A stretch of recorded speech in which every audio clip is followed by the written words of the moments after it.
special producer edition of the 1 0 Sports Show. We talk about the upcoming college football playoff, Lane Kiffin's big adventure. We're going to get into some NBA, some NFL. We're going to do the world famous 10 and 10 segment. Don't go away. 1 0 starts next.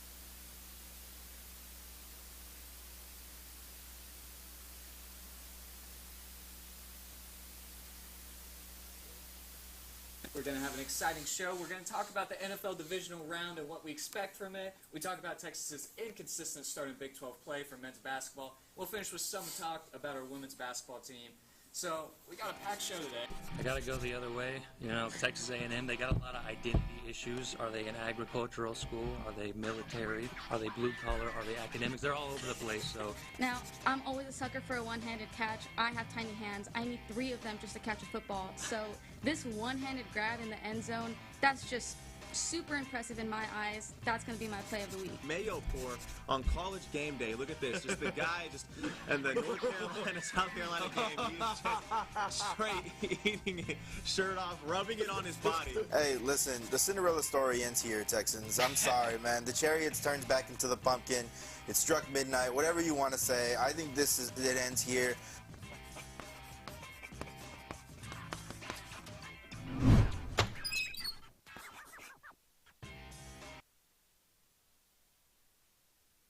Austin's transit system. We connect you to work, play, school, and everything in between. So plan your ride to this weekend's game at capmetro.org. Well, welcome back to the 1 0 Sports Show. My name is Santiago Ortiz, and I'm joined by Tyler Strumpel. So we're going to get right into it. If you've never tuned into the 1 0 Sports Show, we like to start off our A block with a little segment called Who's Hot and Who's Not, where we discuss some of the hottest people in the sports world and some of the coldest people in the sports world. So I'm going to start off.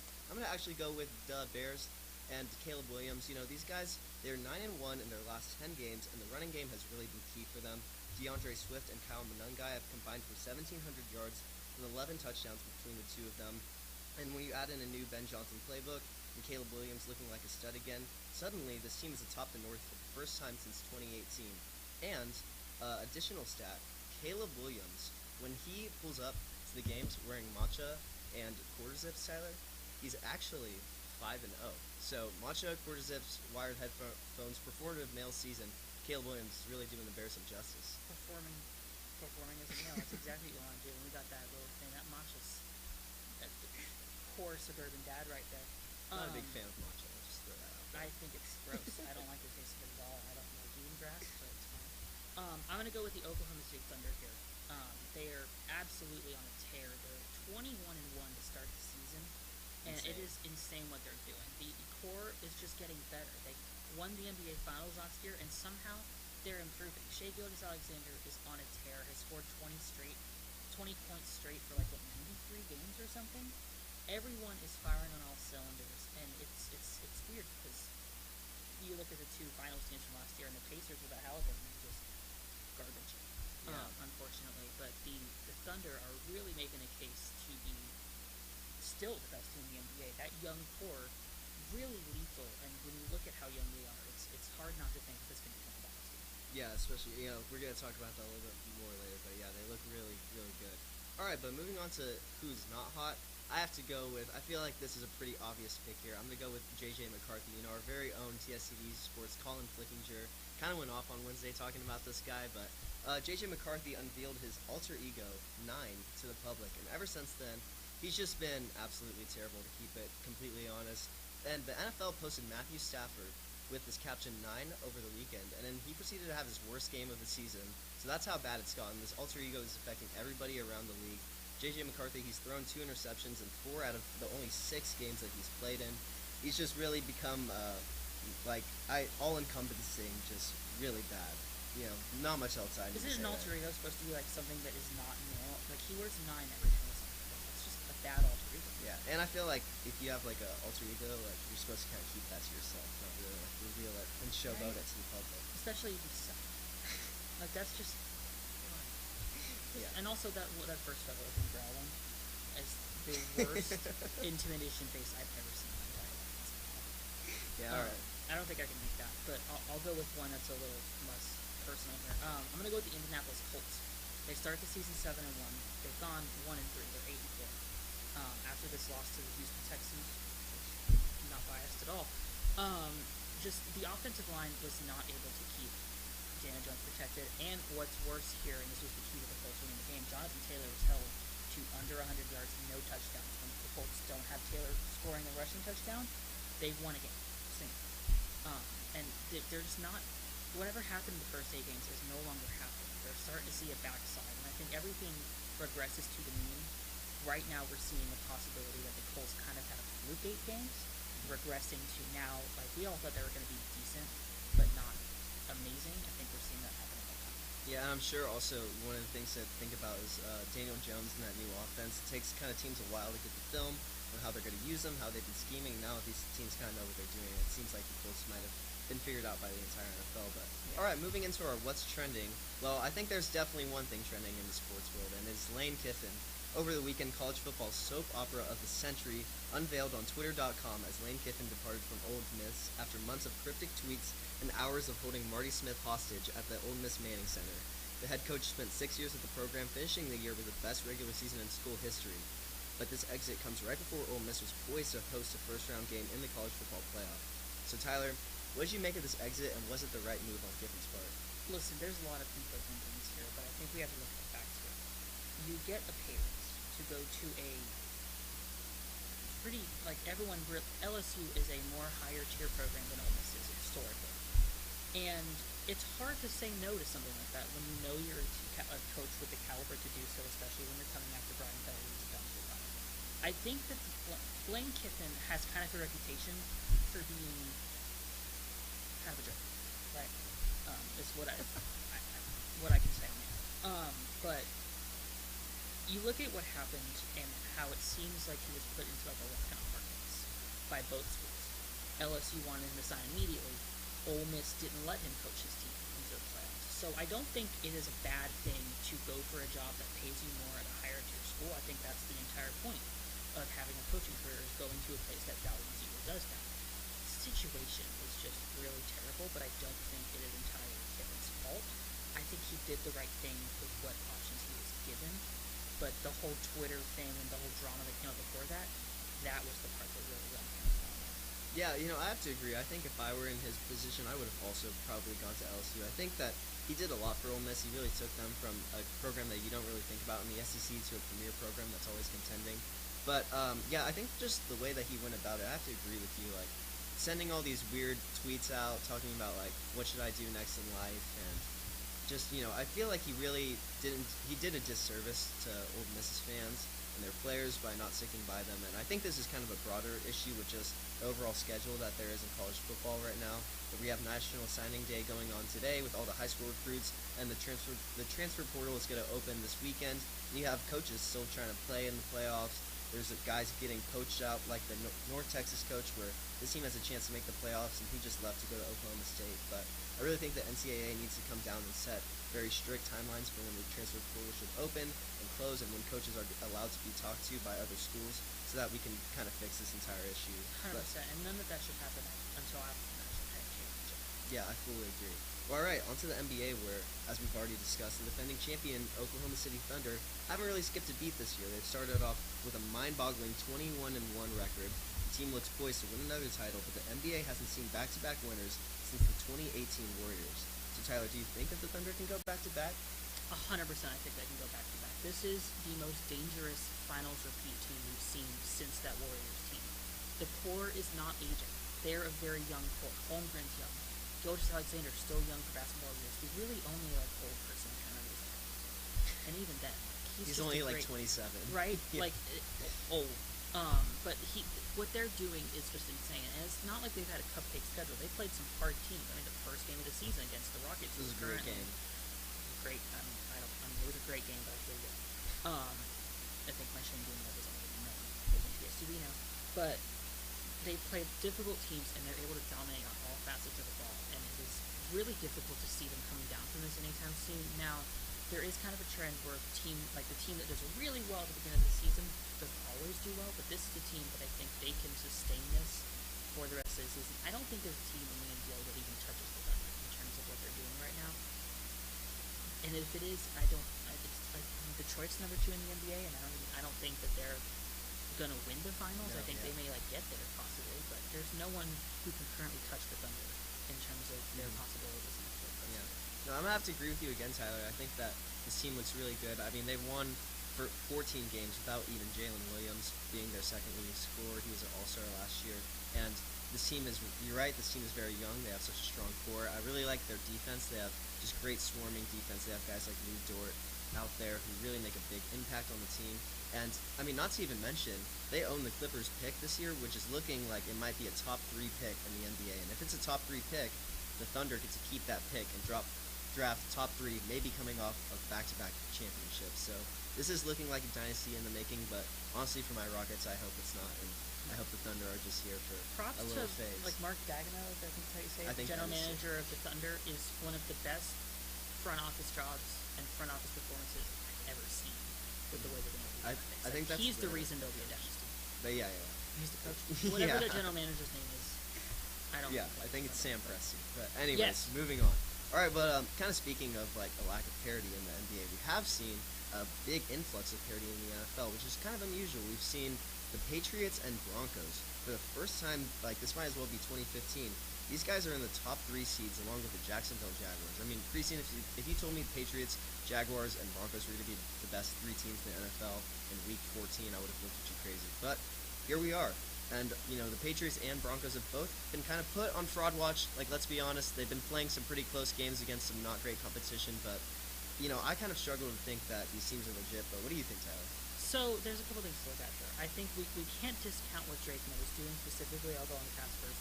Drake May is having a great season, but you kind of have to take into account they have the 32nd ranked strength of schedule. That's last game. They've had the easiest schedule so far. The last time they played a ranked team was it was a ranked team. I don't want to call it football. A team that has an over 500 record. Week 10 against the Bucs. Before that, Week 5 against Buffalo. Before that, no, that's it. They played 2 teams who are over 500 currently or at the time of playing. So they've had a bit of a cupcake schedule. Now, a lot of these games that they've had against these cupcake teams, they've dominated. And you see that Patriots D is a really good defense, and Drake May has found something in the quarterback position. However, if you try to like take their team and put them on a schedule of a team who has like a slightly better strength of schedule, slightly harder teams, I don't think they go 11-2. Now, I think they're a playoff team. I think they contend to go deep in the playoffs. I'd say like even the AFC Championship. But I don't know if they have the chemistry or even the experience against good teams to be Super Bowl contenders this year. I you know, if they prove me wrong, they prove me wrong because they're 11-2 and they absolutely can. But basically, playoff is 11-6. The rest of the AFC is kind of, but definitely, I would put them on like a little fraud watch, but I don't think they're bad teams. Yeah, well, first of all, I'll just get out of the way. I do think the Denver Broncos are very fraudulent. I don't really believe in Bo Nix. I don't believe in their offense, their receivers, their running backs. I don't like the Broncos. I think they're going to be an early round exit in the playoffs. But moving on to the Patriots, I do think the Patriots are legit. I mean, you know, you can say like you're playing sub 500 teams, but at the end of the day, this is the NFL. Anybody can beat anybody any given Sunday. And the Patriots have, you know, dominated a lot of these teams. They have not been playing close games like the Broncos, and I think that their offense, not only with Drake May at the helm, but with veterans like Stephon Diggs and then younger guys like Kayshon Boutte, has been really good. I really like the addition of Travion Henderson in the draft this year. I think that's really opened up the running game. And Mike Vrabel being the coach, I don't think this guy gets enough credit. Like, he's only won everywhere he was at. With Tennessee, he put them on the map with A.J. Brown and Ryan Tannehill, and Derrick Henry knocking off the Ravens in 2019, coming off of Lamar Jackson's MVP season. This guy's a winner. He's a great coach, and it was a great hire by the New England Patriots. But I really like what Drake May is doing, just as you said. I think that he's a legit contender for every MVP, and I think the Patriots are going to be around late in the season. But, alright, that is it for our A block. We'll be back in our B block with a little bit of highlights. You're not going to want to miss it.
One and No Sports Show. We're going to go into our versus block. So we have our special guest, Penelope. How are you doing, Penelope? I'm doing great.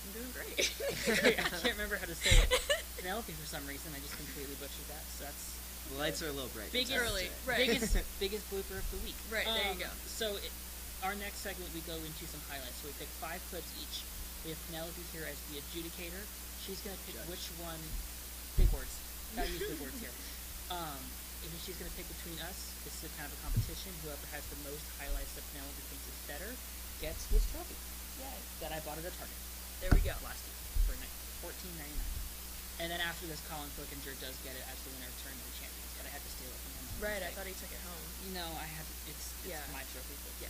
I'll take it. I guess I'll take it. All right, we're gonna start off with the best Week 13 NFL play. Santi, why don't you go first? Yeah, I had Traylon Burks one-handed grab on Sunday Night Football. I think this is actually Tyler's This play. would be but my Tyler play. would just want to explain his play. Um, But go ahead. We can bear with. But yeah, I had Traylon Burks one-handed catch on Sunday Night oh, Football. that's what happened. I meant to tell you. I don't think you sent your NFL to me. Oh, okay. Well, I didn't send it, but I mean, if you're not living under a rock, like you saw this clip, this guy made an insane one-handed catch in the corner of the end zone. It was really impressive. It was I think it was the best catch I'd ever seen like live because I didn't watch that Odell catch. I live. can was, vouch for 10. this. It was it like was pretty impressive. OBJ level catch, and he had like an injured finger. He had Yeah. someone directly on top of him. That's Okay. one of the most I see. insane catches. I see the Sorry for not situation. sending that. No, I didn't see it live. I'll but pull this, it up on my laptop. It's very good. You're good broadcasters. I get the picture. Yeah. The storytelling. Pull is it up there, because so. she needs to see this. Okay, one. let me. All right, we can watch it just Okay. live in action right here. Dang, I made like a nice edit. That too, is and a it's- beautiful catch. That's It's a not beautiful bad. Catch. Jumping into the air, one-handed back of the end zone, absolutely insane. It's pretty good. Okay. All right, Tyler. As What did soon you as I think? saw that he put that in the script, I was like, oh god. So I went with the second best catch of the week. And this is where that clip is going to play in. Puka Nacua against the Carolina Panthers. Absolutely, kind of behind his back, backwards, one-handed catch. Someone on him. You see, he's backwards. He leaps. Yeah. Snags it out of the air. It's not even like really in his. It's not in his chest. He's just Yeah. stabbing at it. I've never seen a catch like that. Yeah, But Well, no, it is true. Those kinds of catches are very rare. I feel like a snag is a little. It just adds a extra pizzazz, if you will. I think the behind the backness. Yeah. The behind the backness really adds something. Of course, like over the back grabs are very difficult, but like we've seen You're getting really Odell do technical it. with like how to catch a football. We here. I right, feel right, like- right. Because all those footballs that I catch all the time, I would Oh, know. But yeah, I'm gonna go with the snag here because I think the behind the back element is just puts it over the top. I can respect that. It felt like there was a lot of really good catches Yeah. on Sunday, and like, Yeah. those two back-to-backs specifically were pretty insane. What those Definitely. happened within such a short time frame. But all right, 1-0 Tyler. Moving on to the best NBA play of the past week. So I want to give some context to my clip. So LeBron has a very long streak of 10-point games, and on this play right here, he gave up the ball in a game-tying situation with only 8 points to give it to Rui Hachimura to hit a game winner in the corner last night. That was the first time in 1,275 games that LeBron did not score 10 points. First time since January 5th, 2007. The iPhone didn't even exist back then. The Cowboys have still been to the same amount of NFC championships in that 20 years since he didn't. Luka was 7 years old. KD wasn't even in the NBA. I'm not sure if Penelope was even born yet. But that was the last time that LeBron didn't score 8 points. And in that moment, he decided to go with selflessness, give the ball up to Rui, who made the game winner. So I thought that was pretty cool. that's good Nice. basketball. And Michael That is Alvarez great gonna love that. Love the Lakers pick right there. Yeah, shout out Michael Alvarez. Rest in peace. He's not dead. That's a great play. And like just not even trying to do a streak, just making sure the Lakers win. Selfless act by LeBron makes me like him a little more. All right, I'm gonna go with it's a little less selfless, but still is Luke Cornett. Maliha. Is gonna be over near the three. Okay, put the clip one away. Let me get the clip back on. Luke Cornett. Okay. From the 3-point line, goes over and blocks the shot. You see, and then he goes all the way across the paint. I don't think so. The amount he had to travel to block that shot, just not in my house. I love the commentary. What is it? Not my. You ever seen What's a Kembe? No, yeah. Yeah, I know Kembe. it. Yes, I just wasn't expecting you to do that. That's a really tough one. I think I really like the storytelling element that you had there. Just with all the stats. I don't think I was born at the time. I don't know when in 2007 you're talking January about. 5th, 2007. Okay, I was March of 2007. So you were not born I the was, last in time fact, LeBron did born. not score double digits. Yeah, that is pretty crazy. I like the history behind yours. I think you had a great storytelling element. So I'm gonna go with Santi here. All right, well, we tied it up 1-1. Let's move on to our best college football play this week, which I think has some plays that our audience is going to be familiar with. I'll start off. I went with Arch Manning's scramble on third down for 35 yards to take the lead against A&M. This was so impressive watching this live. I've never heard DKR louder than this, and Arch, he really showed that top speed that we saw from him last year, and we've kind of not seen from him this season, especially I love at the end of this run right here, if you can get the close-up view, he takes that ball and he tucks it, and he puts the hand on the wrist to make sure he can't get that forced fumble, and he made it pretty comfortably into the end zone. That was electric, one of the best moments I've ever seen in DKR. Yeah, great run. Seems like he was less deer in headlights. Really a controlled run there. It was a really great play. I'm going to go with the same game Lone Star showdown. Shocking. So Manning's going to drop back in the pocket, and we'll remember this. He throws a deep ball after he kind of runs. You think he's going to run for it, but a terrible pass. And Wingo goes up into the air, snags that out of the air. That not even close to his chest or his head. He has to leap to get that. Overthrown ball by Manning, but what a catch by Ryan Wingo. That was the first touchdown of the game. Gave UT the lead, which they then never relinquished for the rest of the game. Yeah, it is a shame because that whole, I'm going to give the point to Santi here just because that whole play wasn't clean. I think, yes, it was a terrible pass. That grab was awesome, but it just really did not need to be like that. And I cannot believe that I wasn't at that game. I was watching from home, but biggest FOMO of my life, and I could practically hear how electric DKR was during that run specifically. You just noticed, I really like his skill tucking the ball. Noticed that right away. Very smart. Just noticed, I was thinking to myself, that is one of the first times that he's really ran like that since all the edits that we see of last season.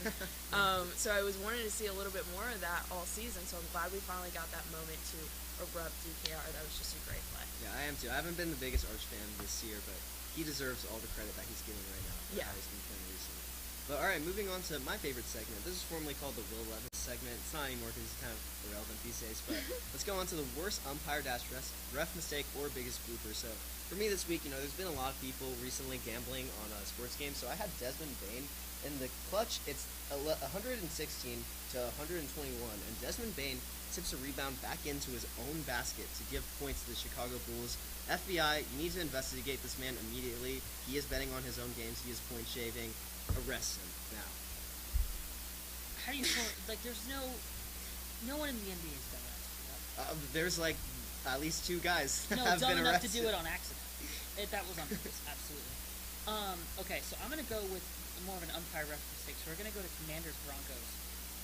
So watch this replay. So Terry McLaurin gets called on a false start here. I just wanted you to tell me where the false start is. So he's right on the line, and then the ball snapped, and then he moves. Point out the false start.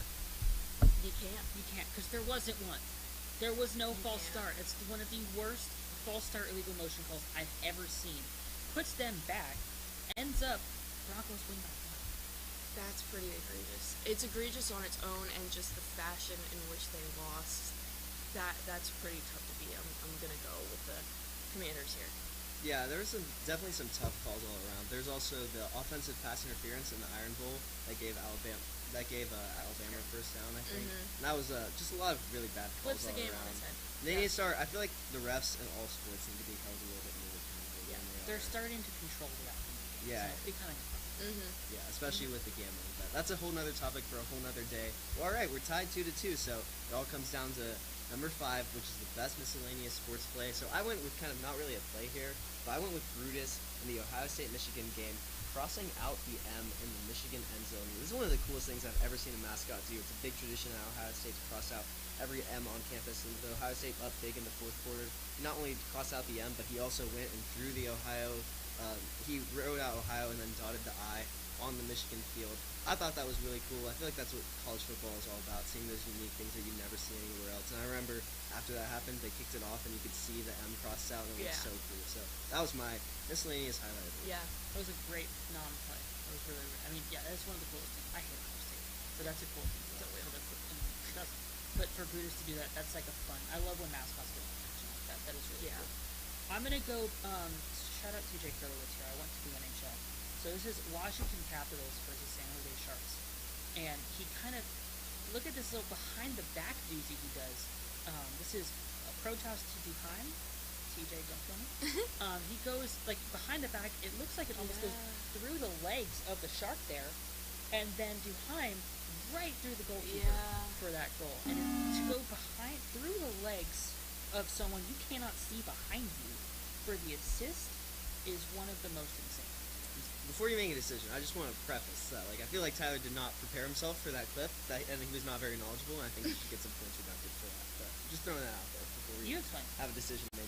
Well, I didn't pick the play. It wasn't my play that I picked, so I probably couldn't. So I thought, give Houston a team and I'll be more knowledgeable. Oh man, this is a tough one. I think I love a story. I love mascots. I love rivalries. I love it all. I think I'm gonna have to go with the game clip here today, because there you go. You could take it. Yeah, I love a story. I think Brutus doing that was, we all hate Ohio State. We really do, but it was a pretty cool thing to do. I love the crossing out all the M tradition. It's just great. It's just great football. That's what we call it, football. What college football is all about. I love like all those unique things. Like I feel like there's no other sport. Like we didn't talk about this earlier, but the fact that Lane Kiffin, after he gets fired from Ole Miss or leaves Ole Miss, they put all of his clothes that was in his closet just out on the street for people to take. Like that's just the craziest stuff, and no other sport offers fans like that type of experience. There's some crazy things that you're just not getting anywhere else. So yeah. All right, Penelope, thanks for joining us. We're gonna talk Texas athletics in our next vlog.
Welcome back to the 1-0 Sports Show. Congrats again to Santi for winning the Versus segment on what was not a play, but no hard feelings there.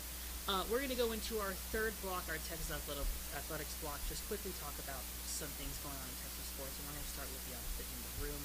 Texas football once again defeated little brother Texas A&M 27-17 at home and from a sold-out DKR Texas Memorial Stadium. After trailing 10-3 at halftime, running back from Travion Wisner got things going for the Longhorns with 136 rushing yards in the second half including a 48-yard rip to start the fourth quarter. Quarterback Arch Manning finished the game with 2 touchdowns, including a 34-yard pass to sophomore Ryan Wingo, which we saw last segment. The Longhorn defense held A&M quarterback and Heisman candidate Marcel Reed in check, stealing 2 interceptions on him in the fourth quarter. Santi, what did this win tell you about this Texas team, and how was your game day experience? Oh, first of all, I'll start off with my game day experience. It was absolutely phenomenal. I got to the stadium pretty early. I actually got there at 5:30 a.m. I think, but I got there very, very early, and my friends joined me, and it was pretty calm. Like, we just sat there, talked, hung out, and it was a really good game day experience. But what this win told me about the Texas team is really that they could play with anybody, and I think we're gonna talk about it in the future. But like, I really think that this could be a playoff team, and I think that this team is so poised in the future to have such a high success ceiling, because we obviously saw at the beginning of the season, Arch Manning did not look sharp, the offensive line did not look sharp, but getting that experience under their belt, it really made me like, I've just felt very proud of this team, to be honest, from where they've come week 1 against Ohio State to where they are now. It's an entirely different team. And I also just want to add, I want to be on camera when I say this, but me and my friend Xavier, we totally are the reason that we won this game, because at halftime, we basically, I don't know if this is like safe for work, but we both had beers that we snuck in the stadium that were unopened, and we were like, okay, we're gonna shotgun these beers when we score the first touchdown. And at halftime, it was 10-3. I was like, yo, Xavier, like, we're cursing the team by doing this. Like, we need to just drink the beer. And we were like, all right, let's just Not drink the because beer. they were getting warm. No. We were just like, we need to just drink them. Like, we're cursing the team, and then we drank them, and then we scored 3 straight touchdowns. So I just want to totally throw that out there. It was a great game day experience. Definitely the best game I ever attended. We in appreciate DKR. your drinking. Okay. Really Yeah. Also, 5:30. Yeah. What? I just wanted to have a good seat for my last game, and also I couldn't go to sleep, and then I was just like, well, I might as well just go and like wait in line rather than just not be able to sleep and just. It's a big game. That. It's worth it. I got there. So I was in Houston for Thanksgiving. That's where I'm from, and we got back on Friday. So I got to DKR at 3:20, basically. So we had to wait for the line to open up. So I was in line, got a decent seat. Incredible experience. I couldn't hear well into Sunday. Earplugs, if you're sensitive, get some earplugs. Honestly, I recommend really if you're sensitive to hearing, but I ended up recovering. I had no voice. It was an absolutely great experience. The crowd was awesome, and every time there was an Aggie in the student section, it was like McCarthyism. It was absolutely crazy. get them out of it. It was insane every time. So I mean, just the best game day experience you can imagine for the biggest game in 15 years at DKR. The momentum for this team is good.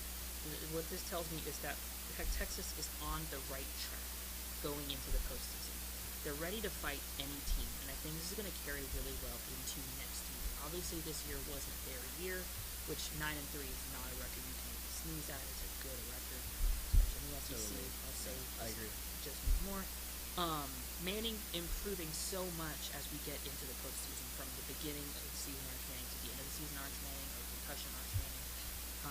Much better player in all facets of the game. I think next year we're going to see that momentum carry. Sure. Next year we should start expecting some really good results as we build chemistry, recruit in some key places like the offensive line, possibly in the wide receiver, the running back core. But I think we should be really excited for next year. Yeah, I totally agree, and I think this should. Oh, let's get into it. So after the game, head coach Steve Sarkisian addressed ESPN reporter Molly McGrath, saying that it would be, quote, a disservice to not let this team into the playoff. And then this Tuesday, Texas came in at number 13 in the penultimate college football playoff rankings, meaning, Tyler, they're on the outside looking in right now, and there's pretty much no shot of them getting in with the conference championship rules and the current people in front of them. It's just not going to really work out. So, just in your honest opinion, despite throw everything out of all the context, all the schedules, throw the records out of the books, Tyler, should this team have been a playoff team? No, they should not. I'm going to be really honest with you here. As much as I would like them to make the playoff, as much as I'm hoping that if Texas Tech beats BYU and Georgia beats Alabama, they drop Texas moves to 10 and slips in there as the last at-large bid, it's not going to happen. And there's a pretty key reason for this. Imagine a Texas team that went 10-2 and lost to Ohio State, lost to Georgia, but beat everyone else. They're in the playoff immediately with those 3 top 10 wins. They lost to Florida. There's no way to get past this. The college football playoff is about the best teams, but you only judge the best teams by their resume. And yes, they've won 3 top 10 matchups, and they have all these stats to back it up. But they lost to Florida. And a 9-3 team that lost to to a team that went 4-8 now has that on their record. So no, a 9-3 team should not make the college football playoff. It just doesn't make sense for that to happen when there are other teams who are 10-2, 11-1, who may not have as sparkly of a resume against top 10 teams, but they earned it more because they didn't lose against a terrible conference opponent. Yeah, well, I'm gonna totally disagree with you, Tyler. I think that Texas should have made the playoff, and I think, first of all, I just want to start off. Obviously, we had the BCS, we had the AP poll, but this 9-3 team, when you watch this team looks like they can play with anybody. I think that's really the point of having a college football playoff committee. Is you bring in people who can make real decisions, who really watch the games, and can make more accurate rankings based off who are the best teams, not by record. And Alabama is a team that I really look at where they lost to Florida State early in the season, and that just seems to have no bearing on their record or their standing, and nobody really talks about it. I think if we hadn't played Ohio State week 1, we'd be in the playoff, much less the fact that we played Ohio State, the closest they've played all year. They're still number 1, still undefeated. And the Florida game was an early season loss. I think obviously the Georgia game was really bad. I think if they would have been able to keep that one a little bit close, they would have a bigger chance right now. But I really think that this team should have been a playoff team. I think that the point of the committee is to select the best teams in the playoff, and I think by leaving Texas out of that, they're just not doing their job. I have my own qualms with the committee. I think that they make a lot of weird decisions. Notre Dame should not be above Miami. I agree with But that, I think too. if you look at it's judged by record. You have to have a good record. And I think that should be the same for college football. If you lose against Florida and you have 3 losses, sorry. Better luck next year. Have fun. It's about selecting the best teams. Have I think fun. Texas is one of the best Have fun teams at the right Texas now. Bowl. We're going to Cheez It Bowl, which I actually said that on Crossfire back in the day. But anyways, let's move on to an entirely different sport. Over the Thanksgiving break, the Texas women's basketball team was victorious in the Players Era Tournament, where they took down 2 top 4 teams, including number 3 UCLA and number 2 South Carolina, in which Rory Harmon hit a go-ahead game-winning shot for the Longhorns. So Tyler, why should Texas fans believe that this team is different from the past teams and can really win it all? I talked about this on Crossfire on Wednesday. This is a high-tempo, physical basketball team. It's what Big Schaefer has been hoping for and shooting for in his years at Texas. There was a 7-player rotation in the Players Era Tournament, so there was not a lot of depth there, but they still played up-tempo physical basketball, keeping the opponent on their toes, playing with absolute grit, everything that they had on the floor, especially Rory Harmon, who deservedly won the AP Women's Basketball Player of the Week because of that performance. This team can play with any team and dominate, and even if they're not dominating in the points, they're dominating because they're able to keep teams like South Carolina and UCLA at bay because they're playing physically and they're keeping them on their toes, disrupting their rhythm, and that's something that we didn't see as much last year. We saw games against Tennessee where well into the second half, it took a kind of a rally for Texas to come back as a team that day. Texas should be the number 1 team in the country right now, and every team should be scared to play them because they're not going to perform at their best. Texas is able to disrupt that rhythm, and I think this is quite possibly the year they win that national title. Yeah, well, thanks for the analysis. I really agree. I also like the experience that Texas brings back. But I think you guys said that all that there is to say about that. But love Texas women's basketball. Really hope they can win it all eventually. But I think this could be the year too. All right, our next segment we are going to do our famous 10 and 10 segment created by this man right here. It's going to be our first time ever doing it, I think. So you're not going to want to miss it. It's going to be really fun.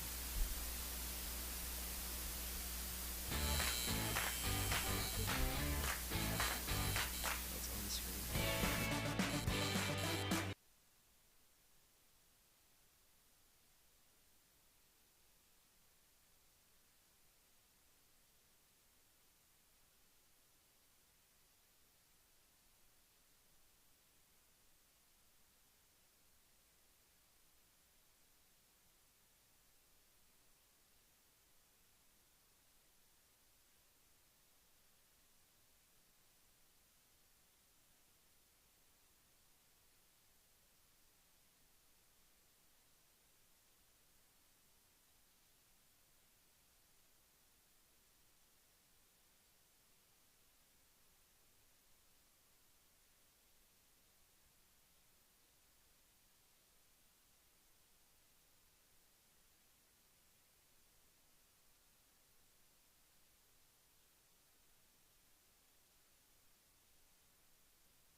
welcome back to the 1-0 Sports Show. We're going to go into our D block here. It's our 10 and 10 segment. 10 topics in 10 minutes, about a minute per topic. Kind of, you ever seen Pardon the Interruption? You're kind of going for that kind of essence. We're going to talk about some random topics, some sports topics, and just kind of talk right off the top of our heads, see what we can do here. Santi's got a timer on his laptop. We're going to try to split this up evenly. And we're going to start as soon as we can get that graphic on the screen. And go. Okay, our first topic is going to be Marty Smith. Thoughts on Marty Smith and the Lane Kiffin situation? Oh man, I mean Marty Smith, like Journalist of the Year, like I couldn't give enough accolades to this guy. He was basically like a hostage at war in that Manning Center over the weekend at Lane Kiffin's. You know, I don't think the man saw his family for an entire week sitting there trying to ask Lane Kiffin, hey, are you leaving? Are you staying? When are you going to talk to the players? When is the meeting going to be? Marty Smith grinded. He worked super hard this weekend. That was one of the most impressive things I've ever seen by a journalist. He interviewed Lane Kiffin on the tarmac, pretty much, sitting right next to the private jet, and it was amazing. Shout out Marty Smith. Absolutely. I mean, just dedication to the craft, really going for the story. ESPN keeping them there the whole time in what was a drama-filled, chaotic story. And I just wanted to really, you love to see it, especially ESPN, their reputation, their journalism is kind of going down. Yeah, but yeah. Marty Smith, he's a good one for sure. And he's been holding it down there at ESPN for a long time, too. Well, all right, moving on, Tyler. Our next topic is Toyotathon Jordan Love. And so we were talking before the show. I know this is not really a topic you are familiar with, but as a Packers fan, I'm very happy to explain. So, Jordan Love has come into the league. This is his third year starting. He's been in the league for 5 years. But he is not always the most consistent quarterback, as has been pointed out by many fans who are not believers in Jordan Love, who are believers. But every year when Toyotathon starts, the man turns into a completely different quarterback. And so I actually have a statistic. During his first 2 seasons, during Toyotathon, he threw 28 touchdowns and only 2 interceptions, compared to not during Toyotathon, where he literally threw 29 touchdowns and 28 interceptions. So the man is just an entirely different player during Toyotathon. It's now Toyotathon season. He came out and beat the Detroit Lions in a really great win on Thanksgiving, where he went off for 4 touchdowns. I love it. What do you think about that? Toyotas are reliable cars. Jordan Love is reliable during Toyotathon. Everything else, they kind of start crapping out on you. So I think it makes sense. I love Corollas. All right, well, moving on to some Texas football. Will Texas football make the Citrus Bowl, also known as the Cheez-It Bowl? I personally think that they will. I predicted this a while ago on Crossfire. I kind of saw going into the season that Texas had a rough schedule and that they would most likely end up as the first team out. I still personally believe they should make the playoff, but I do think they're going to end up there. It's kind of a fun bowl game, like Cheez-Its is cool, and they'll probably play Michigan, I think, so I'm excited for the matchup if it's what happens. Yeah, the Citrus Bowl is always that bowl where it's like, if there was a 7th and 6th bowl, it would be the Citrus Bowl. It's like the best teams that didn't make the playoff at this point. Texas should absolutely be there, and that's the game you're going to want to watch. I'd even watch it over like whoever plays Texas. So like that's going to be better. But no, they'll make the Citrus Bowl, and it'll be a fun game to watch. I think Michigan's a great pick for that, also because I think it's a big time. Yeah, I love that bowl rivalry too, like the 2004 Rose Bowl, Michigan versus Texas. I feel like it's always just a good matchup. All right, well, moving on to a kind of more niche topic, Tyler. Not related to sports at all, but would you rather play the New York Times games or the LinkedIn games? Listen, Wordle above everything. I go New York Times the whole thing. Wordle, connections, spelling bee, strands, tiles. I don't play Sudoku. Mini crossword. It's such great bite-sized games to play when you're at your break. Wordle is a classic at this point. I've never even heard of LinkedIn games until today. Well, I'm going to be here to tell you that LinkedIn games are it. They're the best thing in the world. Oh, you're over here playing checkers. I'm over here playing chess. I'm like addicted. Like I play every single day. I have like a 20-day streak going on right now, and I feel like my brain, I really need to play them to get activated, but I know I'm addicted because I get this like depression after I play the LinkedIn games in class where I'm just like, what am I going to do for the rest of the day? Like, what do I have to look forward to like doing in my life now? So LinkedIn games are really awesome. I'm the best at Queens. Add me on LinkedIn. I'll beat you any day in Queens. But all right, moving on. Who is your NFL MVP right now? Let's get back on track with some sports. Yeah, we talked about this in kind of the What's Trending block. And while they've had an easy schedule, I think it's Drake May. Drake May is performing as one of, if not kind of the best quarterback in the NFL. And to be able to take a Patriots team that's kind of sucked the past couple of years and put them as the #1 seed in the National Football League, with the stats that he's had, he's thrown for almost, if not more than 3,000 yards, great TD interception ratio. Right now, I would vote for Drake May as MVP for sure. Yeah, you know what? I think I would actually agree with you also. I would vote for Drake May. There's really not been too many flaws in this game yet, and he's really just been so steady for the Patriots and a team that's very young and needs that strong leadership. But I will make a case for Matthew Stafford. I feel like him and the Rams are just consistently playoff contenders. They're always in the race, and I think this year they're getting a little bit more credit than they have in the past. But he's really been lighting it up at such a young age, and such an old age. Sorry, and don't forget, coming into the season, it wasn't even known he was going to play with his back issue or whatever that he had going on. But all right, kind of transitioning. Who is your personal fantasy MVP? You know, you have a lot of players that you draft every single year, but some stick out and some really bust. Who's been your guy? Christian McCaffrey has been awesome this season, and it's rare to have someone perform so well in a year and the next year continue that production. Usually they start falling off the board. Christian McCaffrey is like the Niners' leading receiver, who's their leading rusher, who's the entire offense. I'm pretty sure he's their backup quarterback, their third-string defensive end. I think he punts. Like, at this point, he is the Niners. And the points really reflect that. I have a league I'm in with my dad and a bunch of his friends that I'm the commissioner of, and there's a lot of money on the line in this league, and Christian McCaffrey has single-handedly kept me in the race as the number 2 seed. So, I love him. I also have Christian McCaffrey. He's been phenomenal, one of the best players in fantasy. But I'm going to go with kind of a sleeper here, a guy drafted in almost every single one of my leagues, one of my favorite players of all time, Devontae Adams. He has 7 touchdowns in his last 4 games. He's been going absolutely insane. 3 of those have been 2-touchdown games, and it's really a guy that I didn't really expect a lot out of, so been my number 1 fantasy MVP so far. Moving on to some college basketball, something we haven't talked yet in this entire show. Texas men's basketball have not been doing too hot. They lost really badly to Virginia on Wednesday. Tyler, what have you been thinking of the team? Listen, it's the first year under a new coach. I wasn't expecting them to move mountains, but my God, are they really not moving anything at this point? I think there's a lot they need to work on. They need to work on the chemistry going on. Losing Trey Johnson sucks. It shouldn't suck this bad. They're just underperforming on the team on every side of the ball, and they just look like they're going to be, again, low conference finishers, first-round exit. I don't expect a lot more. Just kind of sad to see it, especially after that NC State win. They haven't been able to produce that game. Yeah, I mean, they've only played 1 game since they played NC State, so let's pump the brakes a little bit there. But I had really high hopes for this team as well, and I stayed up really late for that Arizona State game that was in Maui that ended at like 1 in the morning, and see them choke that 10-point lead was just really disappointing. But I do think they have a lot of talent and they can move forward from here, but they need to get that offense going. I don't know what they need to do, but they need to do something better. Speaking of guys who don't know what to do, let's talk about Chris Paul. Chris Paul on Friday last week announced that he was retiring from the NBA, and he kind of like was rolling out this whole entire retirement tour. And then on Wednesday morning, he posted on his Instagram story that he was being waived by the Clippers, and they cut him from the team after he announced that he was going to retire and have this whole little tour. So Tyler, what do you make of this whole situation? First of all, shame on the Clippers to do that to someone who is as good as he was with them.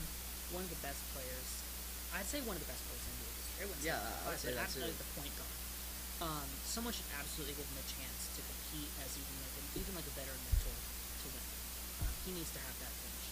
Yeah, I would love to see him on the Thunder or even the Spurs. He was really good with them last year as a starter. And come back to Houston, baby.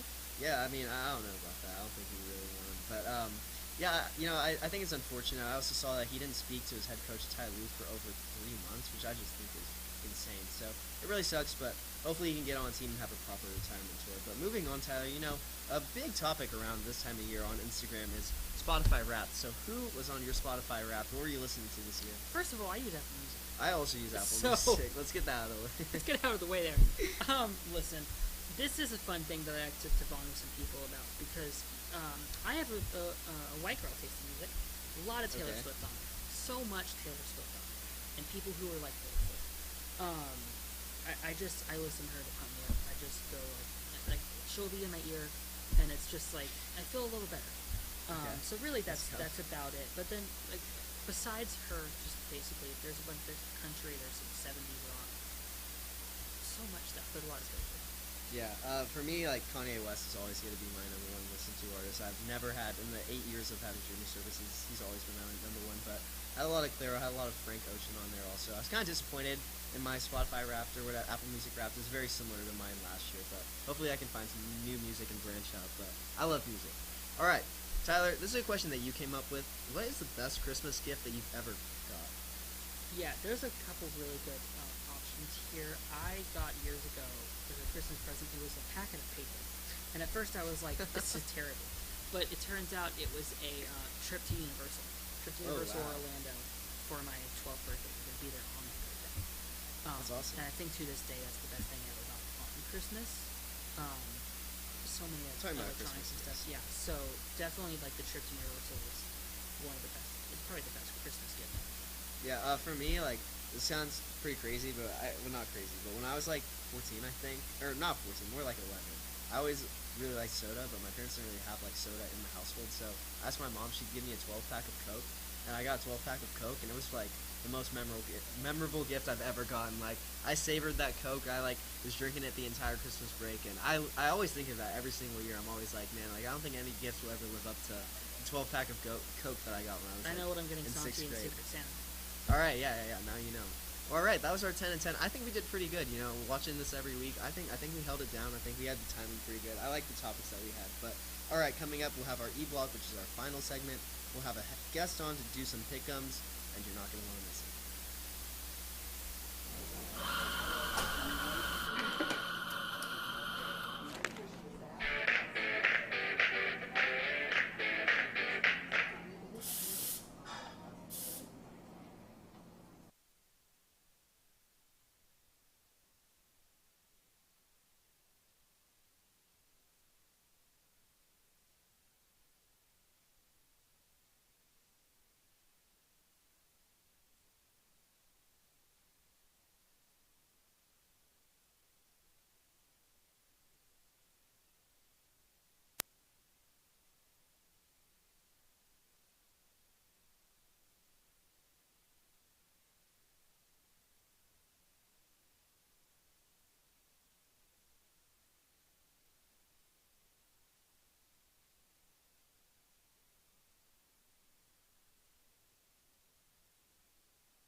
welcome back to the 1-0 Sports Show, our final block of the episode. The episode called The Unction, and we have the 1-0 Unk right here. Georgie is here joining us for our pick-up segment. How you doing? I'm doing great. You just called me Unk, and I just realized I graduate soon. So let's get it started, though. We got a lot of sports to talk about. 10 games. We're going to pick our picks. First off, we're going to go the Big Ten championship game. Number 1 Ohio State versus number 2 Indiana. Who do y'all got? I'll start off. I have Ohio State winning this by like 50. I think this is going to be a landslide. I'm not very impressed by Indiana's offense or QB Fernando Mendoza. I think they rely a lot on the RPO game, and I think Ohio State is going to easily be able to take that away.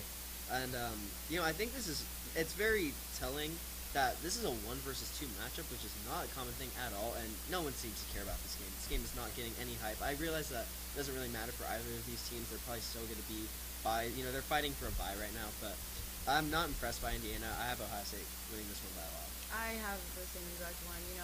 Indiana's on like their little Cinderella story run right now. However, OSU's pressure, defense, offense, it's going to shut it out, especially in a big matchup like this. Like you said, it's kind of crazy because without this little show, or without this show, not little show, no, it's a great show. Without this show, I literally didn't even know that matchup was number 1 versus number 2. It's so No one's talking about irrelevant. It's so irrelevant. When's the last time we were 1 versus 2? Like, it never happened. It's been a while. And my computer just died. I can go without the dome. Listen, Here we go. I have some bias here, but I truly think that there are situations where the team that maybe worth will win, I'm picking Indiana. Oh, Now, really? do I have reasons for this? Maybe not. But I think that there is some truth to Fernando Mendoza's game. I think there's a lot of truth to Kurt Signetti, and I think that we've seen the past couple years, they can play against 7 points. That's somewhat of an easy schedule so far. But I think that they have the tools to pull off an upset. Yeah, Signetti, he is big time. He's a winner at every single level. Well, all right, moving into our next game, which I think is the game that should be receiving the most hype, is number 9 Alabama versus number 3 Georgia in the SEC championship game. I'll start this one off. I'm going to go with Bama. I think the same way that we've seen Steve Sarkisian, he has a Kirby Smart problem. Kirby Smart has an Alabama problem. The man really cannot seem to beat them besides that one time in the national championship that he did. And, it was a pretty big one time to beat them, but I think, Kalen Bohr and his black hoodie, they've got it figured out. They know how to beat the system, and Alabama didn't look great against Auburn last week, but Georgia hasn't really looked that good except for the game against Texas conveniently, where they just absolutely smacked us around. But I'm going to go with Bama. You know what? I was actually going to pick Georgia as well. However, Bama is looking better. They're fighting for a playoff spot right now, so there is that little fire under them, trying to get that in there as well. And also, Nick Saban's successor, Kalen DeBoer, is 2-0 against Kirby Smart. Don't like Kirby, so I also another reason why I will really not agree with that. Yeah, I will not be rooting for Mr. Clappy over here. So, Mr. Clappy. Mr. Clappy. Listen, I wanted to say Georgia, not because of anything that I prefer. I hate both of these teams, actually. But I was just like, there were some things about Georgia where I was like, they have to, right? But thinking about it, what they said, no, I don't think they are. I think Bama is going to win. Ty Simpson should be talked about more as a quarterback. I think he is doing really, really well. Insane TD to interception ratio. They're really hot right now. And I think they have what it takes to, again, beat Kirby Smart. And I think when you put Alabama into a mode where you're playing for a championship, SEC or national, all those play there. Yeah. Bama has that dog in them, the Georgia dog. So I think that. All right. Let's just go while we're ahead. All right, Bama. Tyler, I'm kind of disappointed you didn't save the graphic here, so we might end up on freezing cold takes. Hopefully they watch this show. Hopefully one of our 4 viewers has a big Twitter account. Right. Anyways, the ACC championship is probably the most talked about championship. Really surprise one. We have number 17 Virginia taking on a 5-loss, 7-5 Duke team. Georgie, do you have any guesses for this game? I feel like it's so hard to predict, but who do you think's gonna win? Well, I'm going to do Virginia over Duke because Virginia has already beat Duke before, and they are favored by, I think it was 4 points, so I read that right. So I'm going to go Virginia. Honestly, I didn't really look at those teams too much this season. Yeah. However, I have been hearing all this hype about it. However, Virginia, I feel like is going to be able to go over there and dominate and win against Duke, and it'll be a big win for them. So I'm going to go with Virginia. By you, TT? Virginia. Yeah, I'm gonna go with Duke here. I think Duke can pull it off. I mean, you're in a game where you're throwing all the records out of the window. You're playing with house money, and you have a shot to win the ACC championship. You're putting it all out on the line. You're bringing out every stop, every single trick play you have, everything. You're throwing the entire kitchen sink at Virginia. I really like what they have here. I don't really know much about this Duke team, to be totally honest with you, but I think it just has to happen. All the scenarios that led to Duke getting here, it's destined for them to win this game. But all right. Moving on to number 4, Texas Tech versus number 11, BYU, which is the Big 12 championship. I can start off this one. I have Texas Tech by 50.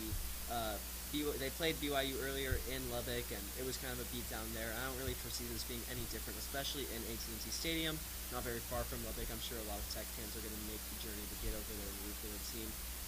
11 a.m. game. I don't really see BYU really standing much of a chance. Honestly, I was going to say the same thing. Texas, I mean, the Big 12 conference this year is really not stacked, so, Texas Tech is ranked higher in the playoffs for this or that. But however, yeah, they did put BTA to BYU, and my best friend does go to Texas Tech. She's a senior as well, a little uncle over there, so she's having the time of her life right now. So as much as I would love to see Texas Tech not succeed, I will vote for them, because at the end of the day, I'm trying to get my rankings up. So it's a smart decision. What about you, Cece? Later this season, we've got some strategy picks here. Listen, I have said the entire year, BYU is favored. I don't think that they're 11th in the country. I think that they're in the Big 12. It hasn't been great this year. I don't think BYU is deserving of the spot to be 11. I don't think they have a shot against Tech. I think Tech outranks them in every single classic. Yeah, well, we definitely have some very interesting conference championship matchups. Moving on to our 5th one, which is the American Conference, we have Tulane, unranked, taking on number 24, North Texas. Now, keep in mind that North Texas did lose their coach. He is going to Oklahoma State University. Many expect quarterback Drew Messemaker to follow him to that university, but Drew Messemaker is still with the team. UNT won last week. I'm going to start this one off. I'm just going to pick UNT. I think the Tulane might have the edge, and I really am tempted to pick them. But I like what Drew Messemaker has done. I really like the offense of UNT, and I think that they have what it takes to pull out a win here. If I'm not mistaken, was the coach leaving this year or next year? This year. This year? He's already gone. Oh, he's already gone. Yeah. Oh, wow. Okay, I thought he was leaving. Oh. Well, that doesn't really change my thing. I'm going to go UNT solely for the fact that my sister goes to that school. My sister also goes to that school. Really? Oh, nice. Hey, shout out. Okay. I don't have a sibling. Oh. Anyway, no, I'm kidding. Yeah, but UNC has I went to that UNT USF game when it was hosted at UNT, and UNT they put up a battle. They really do. They have a lot of fight in them. The thing that does happen with them sometimes is that they do kind of get tired, and they really kind of just they got tired in the second quarter, the end of the second, and just USF just dogged. But I feel like right now, if they're gonna be under the spotlight of a conference championship. They're making big moves along the coast and want to make a point to have a QB. UNT has a lot of momentum to win this game. My mom also went to that game. I'm pretty sure she's watching right now, so shout out. Yeah. UNT has one of the best offenses in the nation if you look statistically. I think that's not just in passing yards per game. And yes, it has to do with the conference that they're in, but this is the conference championship. The main worry is if they end up playing USF, would they get BTA again? They're not playing USF. They're playing Tulane. And I think that offense is going to overpower them. I think North Texas beats Tulane, clinches the number 12 seed game. All right. Well, let's move out of the conference championships. Well, actually, sorry. Excuse me. We have one more, which is number 25 JMU taking on another 4-loss team, 8-4 Troy, who has a shot to get into the college football playoff if they can win this game. Tyler, who do you have with this one? Yeah, Sun Belt Championship, always fun because it's one team that can make the playoff and everyone else is garbage. Troy, they're 8-4 in a group of 5. It's James Madison. That's not a hard pull. I think it's going to be a very lopsided game. James Madison, a little underrated. I don't think they're better than Texas, but yeah, Billy Napier is that hard there. We'll see how he does that. Yeah, James Madison, they have the top 5 defense in the country, and it's just those type of conferences, you guys, when they have those skills, it's really easy to kind of just put your money where it is. What about you? I agree. I'm going to go with Sweet here. I think JMU handles their business without their head coach, and I think they win pretty comfortably over Troy. But now moving on to college basketball, we have a pretty early great matchup with number 4 Duke taking on number 7 Michigan State. I'll start this one off. I'm going to go with Duke. I really like what I've seen from Cameron Cruiser specifically. They have both the twins starting there. They played great against Texas when I watched them. They also had a really impressive win over Florida this week in Cameron Indoor Stadium. And I really like what this team has. I think that the head coach, John Shireman, if I'm not mistaken is his name, he's really built a good program there following what Coach K left behind. And I like Duke. Yeah, it was kind of back and forth here. Michigan State having the best start they've had since 2016, but I think Duke's just going to overpower them. And even up until a couple minutes ago, Michigan State, the Boozer twins and the way the Duke offense can able to produce, it's going to be a little too much right now for Michigan State. I think this will be one of those quality losses. I think Michigan State will lose, take this from that, continue to go on the season, but Duke's going to have a little too much juice right now.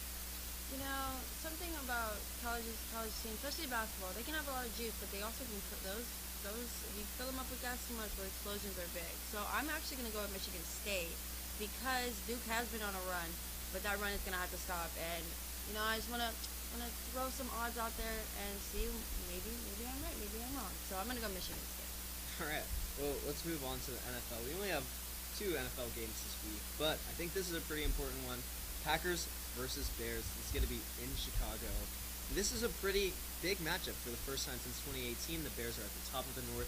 Their general manager, Ryan Poles, infamously said, we're going to take the North and never give it back, and this is the first time they're in control of the North, but the Packers are coming in pretty hot against the Lions. I'll start off with Tyler, if you want to start off, let us know who you think is going to win this game. Listen, I think there's a lot of good things happening in the Bears, with the Bears right now, and I am now finally ready to take back what I said about Caleb Williams being a bust.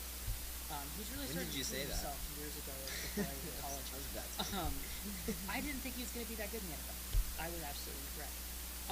Him, Romadunze, DJ Moore, that offense is really firing on all cylinders, and I think it's Toyotathon. Toyotathon is on, but I think that they're going to be able to throw out the Packers. I think when you have something to play for, you play harder, and they finally have the pieces to do so. I think Chicago takes this one, and even they firm their grip on the division.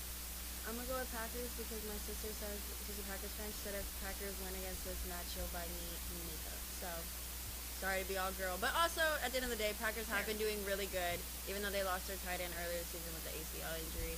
They have been, they went against the Lions on Thanksgiving, and I thought that was a pretty good matchup. A little shaky, but they're able to pull it off at the end, unlike the Cowboys last night.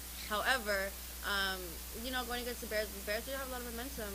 I'm just going to go with the Packers solely for the fact that my sister is rooting for them, so I'm going to root for them as well.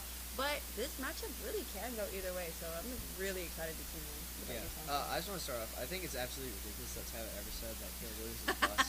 I know this guy went to Oklahoma, but he's honestly one of my favorite college players of all time. He was really electric in what he was able to do in college at Oklahoma and USC. But I do think that the Bears have started off really well. As I talked about earlier, they're my who's hot. They're 9-1 in their last 10 games. But with these divisional matchups, this is the first time these teams are playing all year, and it's December. We're going to play them 2 out of the next 3 weeks. The Packers and the Bears will play.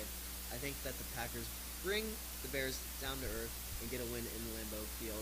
We're going to pull up wearing all of our wired headphones, all of our matcha, all of our quarter zips. We're going to outperformative male Caleb Williams, and that's what's going to get us the W. So, Packers for the win. Let's go. All right, moving on to Tyler's team, which is the Texans. They will be taking on the Chiefs on Sunday Night Football. So, Tyler, we're just going to start off with you. Give us a quick synopsis of this game and why the Texans are going to win it, because we already know that you're picking them. I hate the Chiefs, first of all. I want to say that big, loud and clear. The Chiefs have screwed me in the playoffs one too many times. I don't even want to talk about that one. But listen, the Chiefs, they're like 6-6 right now. And they've shown some decline. The offense isn't as explosive as it used to be. The defense isn't as good as it used to be. Now, they are favored in this game, and they're not really a bad team. They've had to play some hard games, and I do think that they'll find a way to slip in the playoffs. I think they win the division. So I can see the argument for the Chiefs, but I think the Texans are hot right now. The offense is finally starting to not suck, especially in the red zone. They're actually starting to score, and that Texans defense may be the best in the NFL. It is absolutely insane. Will Anderson, Danielle Hunter on the ends are a nightmare for any quarterback. The cornerback situation with the safeties in the secondary, absolutely electric. We can get picks, we can get sacks. I think that's the defense is going to be the key, and I think the Texans are going to pull out in a tight game. I'm going to have to agree with Tyler. Texas defense is doing really well, and they're on a, if I'm not mistaken, a 4-game win streak. CJ Stroud is doing really, really good, and Chiefs always preying on their downfall for sure. However, they are really struggling offensively with Mahomes right now. They're 6-6. Like, I just want to say this right here, right now.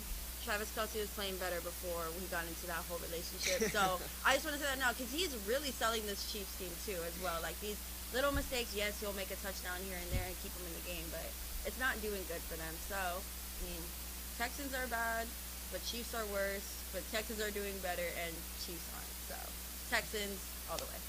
All right, yeah, I very much agree with your Travis Kelce take, but there's statistical evidence to back that up. But I actually don't know who I'm going to pick in this game. You know, I think kind of thinking through it, I think the Texans are kind of like home merchants, to be honest. They played a lot of their really big games at home.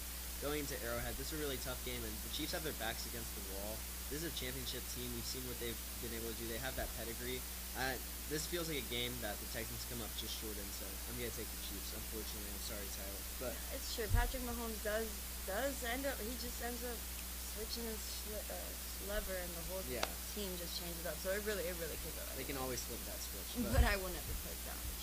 All right, moving on to our Monday Night Football matchup, which is the Eagles against the Chargers. Georgie, what are your thoughts on this game? Well, I really like the performance that Eagles have been putting out, even against that Cowboys offense. They really did really good. And going against the Chargers defense is, you know, it's decent. I don't know what they're ranked right now. However, I don't know. I just really like the Eagles' play style. I think I'm gonna have to go with the Eagles. My apologies. I didn't do too much research on the Chargers. But get back to me. Hold up. Circle back around. Go. Okay. Well, yeah. Circle Cool. around. I'm gonna go with the Eagles as well. I feel like we've seen a lot of recent struggles from their offense, including that loss that they had against the Bears last Friday, and the loss before that to the Cowboys, where they choked a 21-0 lead. But that being said, kind of similar to what I just talked about with the Chiefs, the Eagles are a team that just came off of the Super Bowl. I feel like this is a game where they know that they need to win. The leaders like Saquon Barkley and A.J. Brown, who haven't been doing as much this season, they know they need to pick it up. And Jalen Hurts knows that he needs to get those guys the football. I'm going to have to go with the Eagles. I don't see the Chargers stepping up big in this game. And their offense has kind of been struggling too. They've always not really been able to figure out the offensive line. We've had a lot of season-ending injuries to guys like Rashawn Slater, who's their starting left tackle. I think the Eagles match up well in this one. I'll take them. Actually, and another thing too, their quarterback, Chargers quarterback, is supposedly playing with a broken hand. Justin Herbert? Yeah, he has a left hand. Yeah, so not his throwing. So not his throwing, but he's like, all right, there's already, and the O-line just gets decimated. Which looks like a normal pick. Yeah, I'm going to go with the opposite here. There's a couple things that don't go in Chargers' favor. I do agree with that, but the Eagles are struggling. 2-game losing streak, showing signs of decline in the offense. They haven't been able to produce as much as they have been. Now, argument could be made, this is where they turn around against the Chargers team that they could make that turnaround. But I think Herbert and McConkey are going to find a way to capitalize on the Eagles' kind of mid-season crisis going on here. And I think they're going to pull out a close one.